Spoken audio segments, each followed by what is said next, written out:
2015 மற்றும் 2023 இந்த மாதம் ஏற்பட்ட வெள்ளப்பெருக்கால் கேசவரம் பகுதி மக்கள் எந்த அளவிற்கு மழை பாதிப்பை சந்தித்தார்கள் என்பது குறித்து மக்கள் இருக்காங்க, அவர்களுமே கேட்டு தெரிந்து கொள்ளலாம். சொல்லுங்கள் சார், இப்போ 2015 வெள்ளம் ஏற்பட்டப்போ நீங்கள் சந்தித்த பிரச்சனைகள் என்ன சார் இந்த பகுதியில்? இந்த பகுதியில் பார்த்தீங்கன்னாக்கா ஃபுல்லாக 2015 தண்ணி வந்ததில் முழுசாக விவசாயம் ஃபஸ்ட்டு பாதிக்கப்பட்டது. எங்களுக்கு விவசாயம் பாதிக்கப்பட்டது இல்லாமல் எங்களுக்கு கரண்ட்டு சுத்தமாக வரல. அந்த டைமில் கரண்ட் எதுவுமே வரல. நாங்கள் ரொம்ப குடிநீருக்கே கஷ்டப்பட்டோம். கரண்ட் இல்லாமல் அது எங்களுக்கு தண்ணி எதுவும் வரல.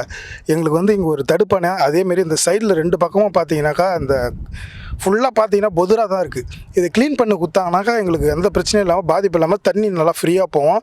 எங்களுக்கு எதுவும் பாதிப்பு ஏற்படாது. இங்கே விவசாயம் எதுவும் பாதிக்காது. என்னென்ன குடியிருப்பு பாதிக்கப்படுது இந்த பகுதியில் சார்? பழைய கசாவரம் ஃபுல்லாக பழைய கசாவரம் சரௌண்டிங்கில் ஒரு 500 வீடு இருக்குது. 500 வீடுமே ஃபுல்லாக பாதிக்கப்படும் சார். 2015 பாதிக்கப்பட்டுச்சு, 23 பாதிக்கப்பட்டது. 23 இப்போ ஓரளவுக்கு பரவாயில்ல. 2015 ரொம்ப பாதிக்கப்பட்டது. சொல்லுங்கள். ரொம்ப பாதிக்கப்பட்டது இல்லாமல் இது சுத்தமாக மேம்படுத்தவே இல்லை. இதான் சீரமைக்காதனால இந்த ரோடு எதுவுமே பண்ண முடியல அதனால். அது இல்லாமல் இந்த 2015 தண்ணியால் அங்கே எல்லா விவசாய நிலமும் பாதிக்கப்பட்டுச்சு. விவசாயம் ரொம்ப கஷ்டப்பட்டாங்க. தண்ணியால் மொத்த நிலமும் அடிச்சுருந்தான் போச்சு. எதுவும் பண்ண முடியல அதனால். இப்படி ஒரு அணை இருப்பது நீங்கள் ஒரு வரப்பிரசாதம் இல்லையா? இதை நீங்கள் பாராட்ட வேண்டிய விஷயம் தான். அரசாங்கம் இதை ஏன் இது கண்டுகொள்ளலான்னு சொல்லுங்கள் சார். அது இங்கே நாங்கள் எவ்வளோ பேர்கிட்ட கோரிக்கை வச்சுருக்கோம். பார்ப்பாங்க. தண்ணி வர டைமில் அரசாங்கமோ எம்எல்ஏக்களோ எல்லோரும் பார்ப்பாங்க. அந்த டைமில் பார்த்துட்டு பூ போட்டுட்டு சும்மா ஃபோட்டோ எடுத்துகிட்டு போயிடுவாங்களே தவிர இங்கே எதுவுமே நடந்ததே இல்லை இது வரைக்கும். அந்த நேரத்தில் பார்த்து இது உடஞ்சி போயிருக்கு. இங்கே இறங்குறதுக்கு நீங்கள் பார்த்தீங்கன்னா படிக்கட்டில் டேமேஜ் ஆகி போயிருக்கும். இப்போ பார்க்கணும், குழந்தைங்க பார்க்கணுன்னு ஆசைப்பட்றாங்க. ஆனால் எங்களுக்கு இங்கே இறங்குறதுக்கு கூட வழி சரியாக இல்லை. ஆபத்தோடு தான் இறங்கி போய் பார்க்க வேண்டிய நிலைமையாக இருந்தது. அதை கூடிய சீக்கிரத்தில் இங்கே நல்லா பண்ணி கொடுத்தாங்கன்னா எங்களுக்கு ஃபஸ்ட்டு இந்த வழியை கொஞ்சம் அகலப்படுத்தி கொடுத்தாங்கன்னா, இதெல்லாம் கிளியர் பண்ணி கொடுத்தாங்கன்னா எங்களுக்கு ரொம்ப நல்லதாக இருக்கும். ரொம்ப சார், எனக்கு தெரிஞ்சு 2010ஆம் ஆண்டு என்ன பண்ணாங்கன்னா புதுப்பிச்சாங்க. எப்படின்னா இங்கே தடுப்பு கம்பி போட்டாங்க. கீழே சும்மா அவங்க கண் துடைப்புக்கோசம் ஒரு கல்லெல்லாம் போட்டு பண்ணாங்க, அவ்வளோதான். மற்றபடி வேறு எதுவும் பண்ணல. அந்த தடுப்பு கம்பிகளை சமூக விரோதிகளுக்காக மொத்தமே பிடிக்கின்னு போயிட்டாங்க. அதன் பிறகு பார்த்தோன்னா 2015 செம்ம மழை, ரொம்ப வரதா புயல். அதுக்காரம் இந்த பக்கம் பார்த்தீங்கன்னா கிட்டத்தட்ட ஒரு 100 ஏக்கர் நிலம் இருக்குது. அந்த 100 ஏக்கர் நிலமும் மழை வெள்ளத்திலே அடிச்சுட்டு போயிடுச்சு.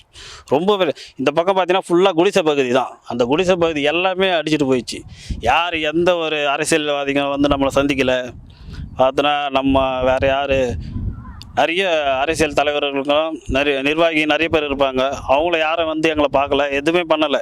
கிட்டத்தட்ட ஒரு 10 நாட்கள் கரண்ட் இல்லை, குடிக்க தண்ணி இல்லை, எதுவுமே இல்லை. மக்களுக்கு சாப்பாடு வசதி கூட இல்லை. அப்படி இருக்கும்போது எந்த ஒரு ஆதாரமும் இல்லாமல் இப்போ பார்த்தீங்கன்னா அதே நிலைமை தான் 2023. இப்போ பார்த்தீங்கன்னா ஓரளவுக்கு பரவாயில்ல. இந்த அரசாங்கம் எப்படி இன்னும் பண்ணாங்க தெரியல. ஆனால் மழை வெள்ளம் அந்தளவுக்கு இல்லை, ஆனால் தண்ணி நிறைய வந்தது. இப்போ அதால் விவசாயம் எங்களுக்கு இருக்குது. நாங்கள் என்ன பண்ணால் இந்த பக்கம் வெள்ளாமேடு பகுதிக்கும் மந்தவெளி பகுதிக்கும் தடுப்பணை கேட்டிருக்கோம். அது 2015ஆம் ஆண்டே நாங்கள் கோரிக்கை வச்சோம். அதன் பிறகு இப்போ நாங்கள் அதுக்கு என்னென்னா முதலமைச்சர்கிட்ட தான் எடுத்து போய் வைக்கணும் அப்படின்ட்டு சொல்லியிருக்காங்க. பஞ்சாயத்து மூலயமா சொல்லியிருக்காங்க. அப்போ அது என்ன சொல்லியிருக்காங்கன்னா, நேரடியாக முதலமைச்சர்கிட்ட போய் தான் நம்ம கோரிக்கை வைக்கணும். அதை வச்ச பிறகு தான் இங்கே தடுப்பு அனுப்பணும். கிட்டத்தட்ட 10 கோடி செலவாகும் அப்படி சொல்லியிருக்காங்க. அந்த 10 கோடி நாங்கள் எங்களுடைய பஞ்சாயத்து தலைவர்கிட்ட சொல்லியிருக்கிறோம். கூடிய சீக்கிரத்தில் நிறைவேற்றுவாங்கன்ட்டு நம்புகிறோம். இந்த டிவி எங்களுக்கு அது ஏதாவது ஒரு வழி பண்ணுவாங்கன்னு சொல்லிட்டு நாங்கள் நம்புகிறோம். இதுதான் சார். உங்கள் தொகுதியோட எம்எல்ஏ? எங்கள் தொகுதியோட தலைவர் சு ரவி அவர்கள் சார். எம்எல்ஏ நாடாளுமன்ற உறுப்பினர் கோவாரி முன்னாடி இருந்தார். இப்போ ஜெகத்ரட்சன் உள்ளாட்சி மன்ற தலைவர்லாம் யார்? அவங்களாம் பார்த்து கோரிக்கை வச்சிருக்கீங்களா? வச்சுருக்கோம். என்ன சொன்னாங்க? நாங்கள் கூடிய சீக்கிரம் நடவடிக்கை எடுப்போம் அப்படின்னு சொல்லியிருக்கிறாங்க. இந்த பாலத்தை பற்றி மாவட்ட ஆட்சித்தலைவர் சந்திச்சு கோரிக்கை? மாவட்ட ஆட்சியர் தலைவர் நாங்கள் சந்திக்கல சார். வந்திருக்காங்க. இங்கே வரும்போது நாங்கள் கோரிக்கை வச்சோம். அது இதுவரையும் நானே கண்டுக்கல. அது சுத்தமாக அது வரையும் என்ன ரிசல்ட்டுன்னே தெரியல. அவங்க தண்ணி போகும்போதெல்லாம் வருவாங்க, ஓப்பன் பண்ணுற மாதிரி சீன் இது பண்ணுவாங்க, பூ போட்டு ஓப்பன் பண்ணுற மாதிரி பண்ணுவாங்களாண்டி. இது வரையும் அதை பற்றி கண்டுக்கிறதே இல்லை. வரும்போதெல்லாம் நாங்கள் சொல்லியிருக்கிறோம். இப்போ இது தடுப்பணை ஆரம்பிக்கிறதுனால நமக்கு நிலத்தடி நீர் மட்டம் உயர்வடையும். விவசாயிகளுக்கு நல்ல ஒரு எப்படி சொல்கிறது, நீர் ஆதாரம் பெருக்கும். குடிக்கல எல்லாம் தண்ணி கிடைக்கும். ஆமாம். அதனால் தடுப்பணை கண்டிப்பாக அமைச்சே ஆகணும் சார். இது அதுக்கு தான் நம்மளுடைய கோரிக்கையாக வைக்கிறோம்.